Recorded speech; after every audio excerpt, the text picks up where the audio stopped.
السلام علیکم ورحمۃ اللہ وبرکاتہ۔ محترم سامعین کرام اور عزیز بزرگوں، اللہ رب العزت نے انسان کو اپنی بقا و حفاظت بلکہ عبادت و اطاعت سبھی میں دنیاوی ضروریات کا محتاج بنایا ہے اور دینی و دنیاوی ضروریات کو پورا کرنے کا ایک بہترین وسیلہ و ذریعہ مال کو بنایا ہے۔ اس لیے مال کے متعلق ایک حکم تو یہ ہے کہ حلال طریقے سے کماؤ، اور دوسرا حکم یہ دیا کہ مال کی حفاظت کرو۔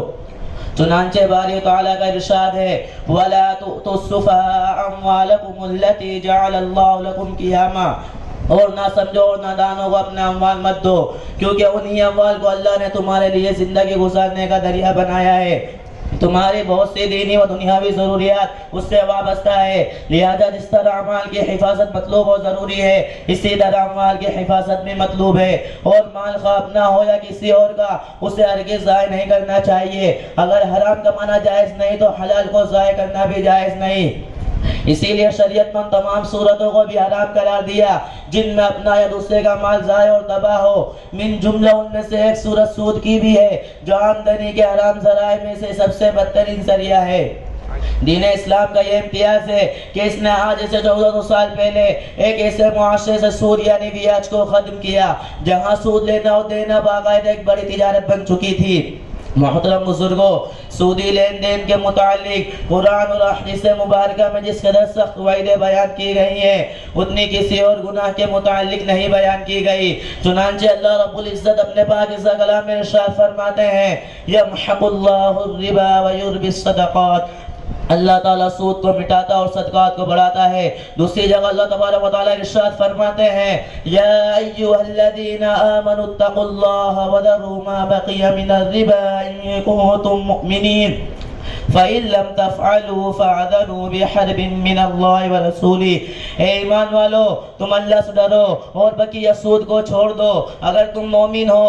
اگر تم نے ایسا نہیں کیا تو اللہ اور اس کے رسول صلی اللہ علیہ وسلم سے جنگ کے لیے تیار ہو جاؤ۔ علماء محققین نے اس آیت کریمہ کی تفسیر میں لکھا ہے کہ کفر و شرک کے بعد قرآن کریم نے سود کو اتنا بڑا گناہ قرار دیا ہے کہ شاید کسی اور گناہ کو اتنا بڑا گناہ قرار نہیں دیا۔ چنانچہ شراب پینے والوں، خنزیر کھانے والوں اور زنا کرنے والوں کے لیے یہ نہیں کہا گیا کہ ان کے خلاف اعلان جنگ ہے، لیکن جو لوگ سودی معاملات کو نہیں چھوڑتے ان کے لیے اللہ اور اس کے رسول صلی اللہ علیہ وسلم کی طرف سے جنگ کا اعلان ہے۔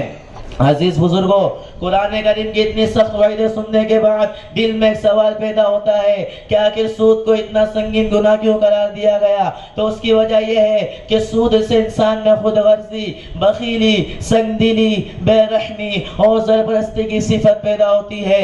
سود معاشرے کے لیے ایک ناسور ہے، جو شخص اس کے چکر پہ پڑتا ہے وہ کبھی اس سے باہر نہیں آ سکتا۔